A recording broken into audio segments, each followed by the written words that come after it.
అయితే మామూలుగా మీరు ఒక ఇంటర్వ్యూ ఇచ్చిన తర్వాత కొంతమంది వల్ల మీరు కూడా ఫేక్ అనేది కొంచెం జనాల్లోకి వెళ్ళింది.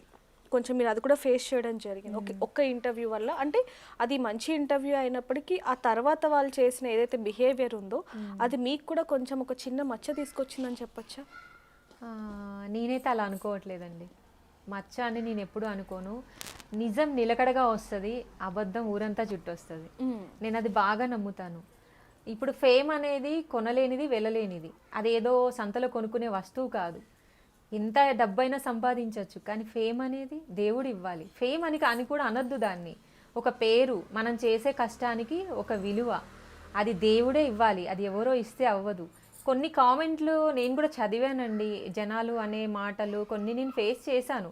కానీ నేను ఎందుకు పట్టించుకోను, నేను ఇంకా నాలాగే నేను ఎందుకున్నాను.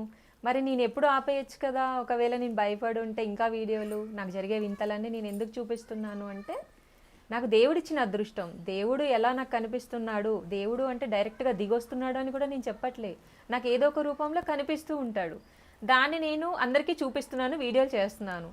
మరి మీరు నన్ను విమర్శిస్తున్నారు, బాగానే ఉంది. మరి నా వెనుక జరిగే వీడియోలో అసలు ఏం జరుగుతుంది, నా వెనుక జరిగేది ఏంటి, నేను ఎవరి గురించి కష్టపడుతున్నాను, నా కష్టం ఎడిపోతుంది.